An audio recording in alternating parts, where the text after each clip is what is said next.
Welcome to the Olive Grove podcast.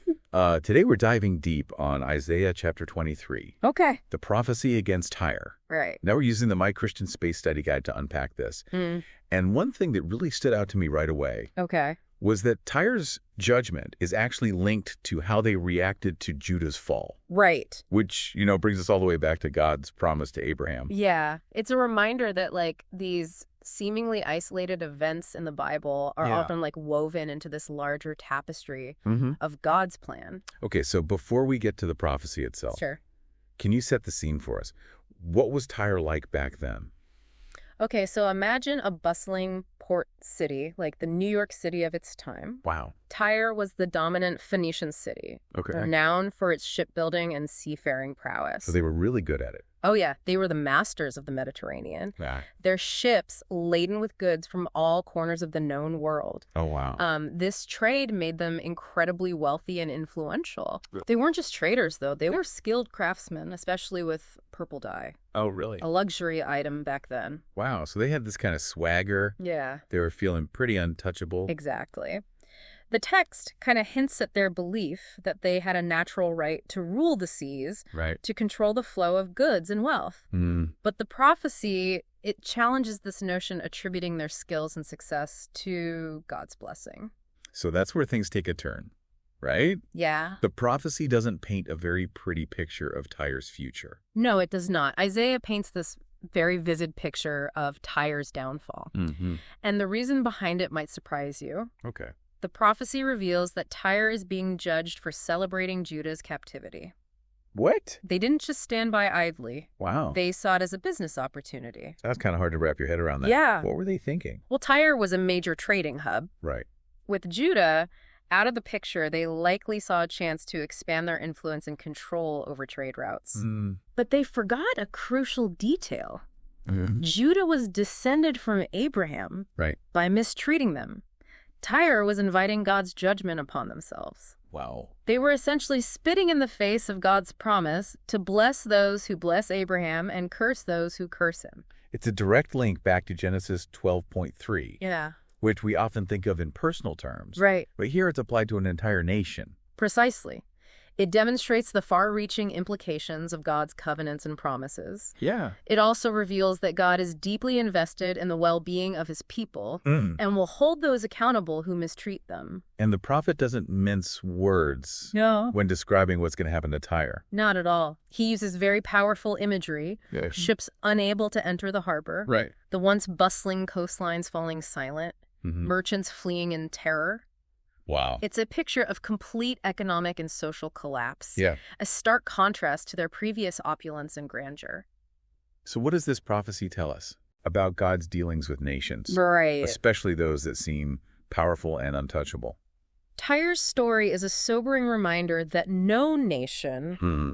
regardless of its economic or military might, Right. is beyond the reach of God's judgment. Okay. The prophecy really shatters the illusion of human autonomy, Right. reminding us that ultimately God is in control.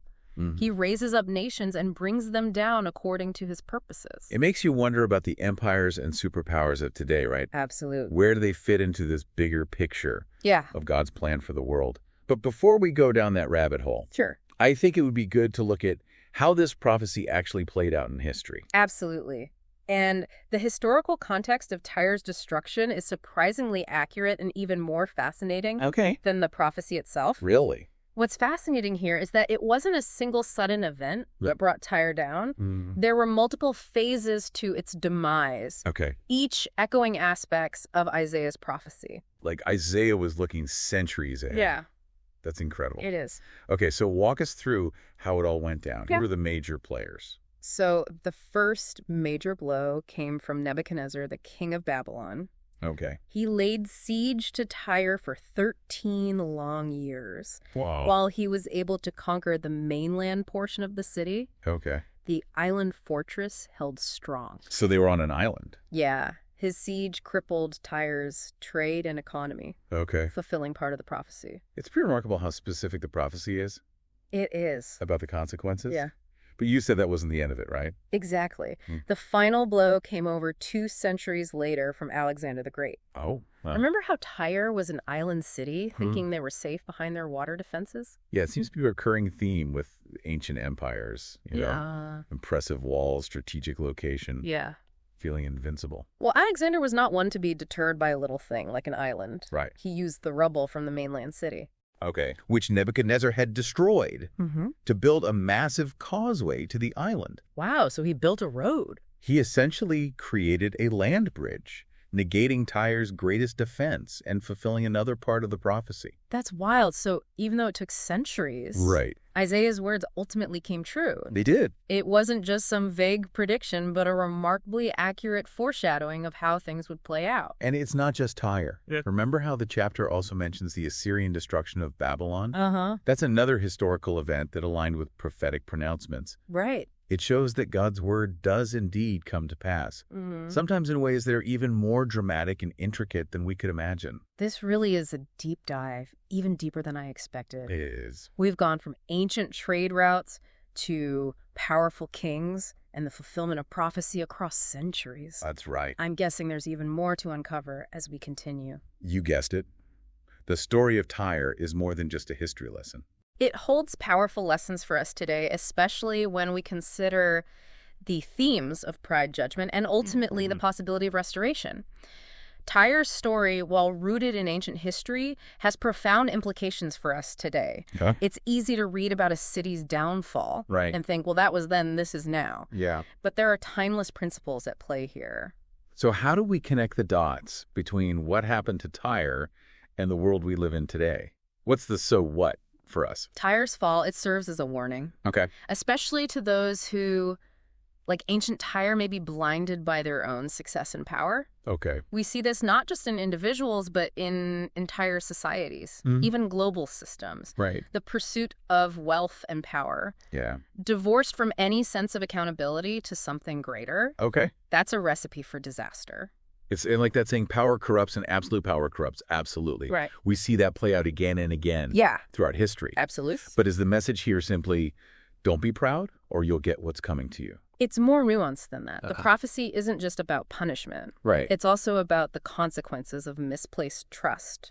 Okay. Tyre put its faith in its ships, its trade networks, its strategic location. Right. They believed these things were the source of their strength and security. What they failed to recognize Yeah. was that all of these things were gifts from God. So their pride was rooted in a kind of forgetfulness. Yeah. They forgot where their true strength came from. It's like they took credit for what God had given them. Exactly. And that's a danger we all face, isn't it? Right. We can easily become so focused on our accomplishments, our Yeah. possessions, our status, Right. that we forget that all of these things are ultimately gifts. It makes me think about modern nations. Yeah. The ones that seem to have it all.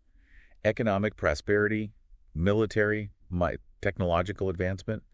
Are they building on a foundation of sand like Tyre? Yeah. Or on something more enduring? That's a question each nation, each individual even has to grapple with. Are we acknowledging the source of our blessings? Okay. Or are we operating under the illusion of self-sufficiency? Are our values aligned with God's principles of justice, mercy, and humility?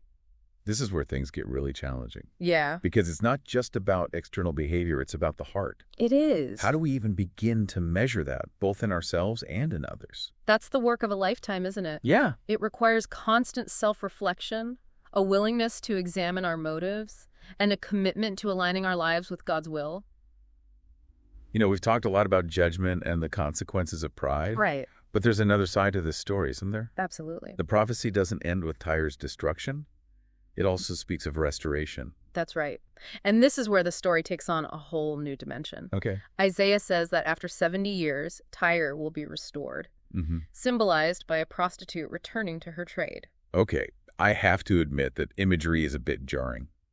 What's the connection between a prostitute and Tyre's restoration? It's a metaphor, of course. Okay. Think of it this way.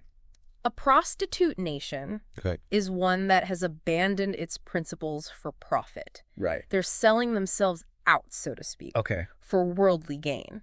So Tyre's restoration isn't just about rebuilding the city. It's about a spiritual renewal, Right. a turning back to God. Yeah. But what does that look like? practically? Yeah. How does a nation that's been so focused on worldly gain change its ways? That's a great question, and one that I think we can glean some insights into from the prophecy itself. Okay. The text mentions that Tyre will eventually dedicate its wealth to the Lord. Okay. This suggests a transformation of their priorities, Right. their resources. Yeah. Instead of being used for their own selfish ambition, will be used to serve God's purposes. So it's not about wealth being inherently bad, Right. but about how it's used. Yeah. It's about aligning our resources, our talents, our influence with God's will. Precisely. And this raises an important question for us today. Okay. How are we using our resources? Are we hoarding them for ourselves? Mm-hmm. Or are we using them to bless others and advance God's kingdom? You know, it's easy to think about this on a national level, Yeah. about governments and economic policies, Right. but it also applies to our individual lives, doesn't it? It absolutely does. How we spend our money, our time, our energy. It's all part of this bigger picture. We are all stewards of the gifts and resources God has entrusted to us. The Right. question is, are we being faithful stewards? That's a question we all need to ask ourselves. Absolutely. And it's not just about money. It's about our talents, our influence. Yeah. How are we investing those things?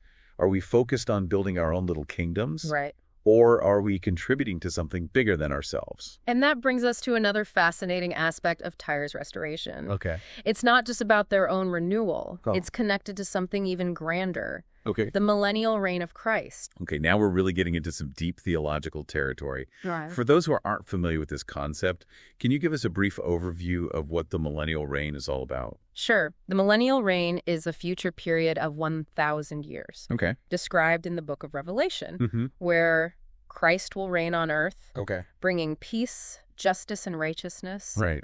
It's a time when God's kingdom will be fully established Oh. and all nations will worship him. So how does Tyre fit into this picture? The prophecy says that during the millennial reign, Tyre's wealth will be dedicated to God. Okay. It paints this incredible picture of a nation that was once known for its pride and greed, Right.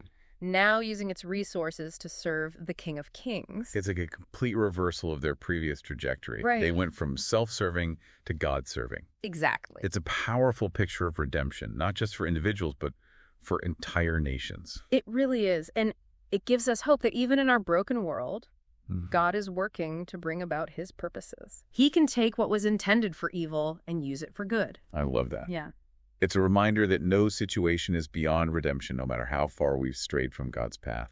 And it also raises an interesting question. Okay. If a nation like Tyre, known for its greed and exploitation, can be redeemed and used for God's purposes, Right. what does that mean for the nations of today? Yeah. What does it mean for us? Yeah, that's a question I think we'll continue to unpack as we explore the rest of Isaiah's prophecy. Yeah. So we've covered a lot of ground in this deep dive into Isaiah chapter 23, from Tyre's ancient glory to its humbling downfall and the promise of future restoration.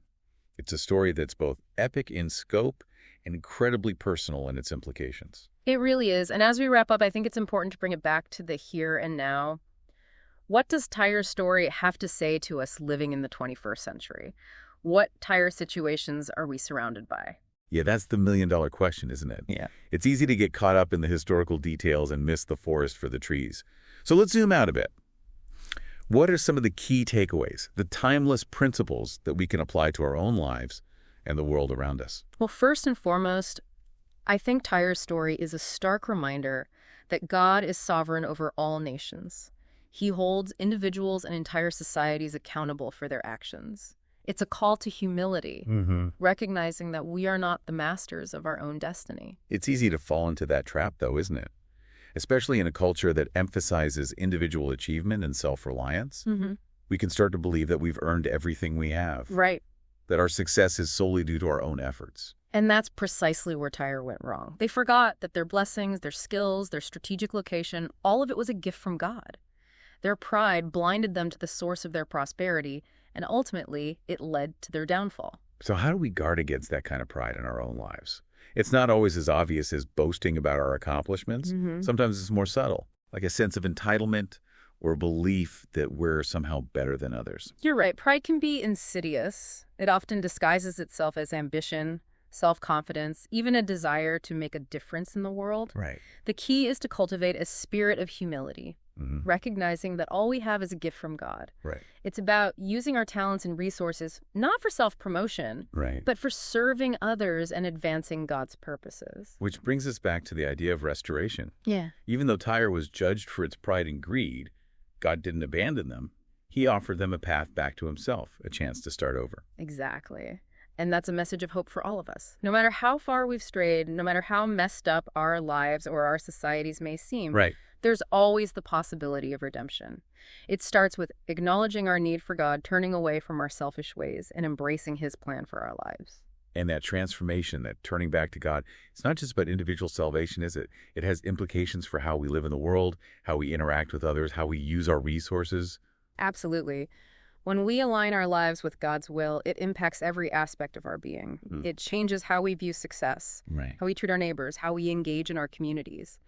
It's about bringing God's kingdom values, justice, mercy, humility into every sphere of life. So as we wrap up this deep dive into Isaiah 23, I'm left with this question. What does it look like for us to live out the lessons of Tyre's story in our own time? Are we like Tyre, putting our trust in things that can easily be swept away, wealth, power, status? Or are we building our lives on the firm foundation of God's word and his promises? Those are questions worth pondering, and I encourage our listeners to reflect on them prayerfully. The story of Tyre is a timeless reminder that true success, lasting security, and genuine fulfillment are found not in worldly pursuits, but in aligning our lives with His will and using our gifts to serve His purposes. Thank you for joining us on this journey through Isaiah chapter 23. It's been a fascinating and thought-provoking exploration of a passage that's as relevant today as it was thousands of years ago. And to our listeners, we encourage you to subscribe to the Olive Grove podcast on YouTube and visit the My Christian Space website for early access to new episodes. Until next time, may you be blessed with wisdom and discernment as you navigate the complexities of our world.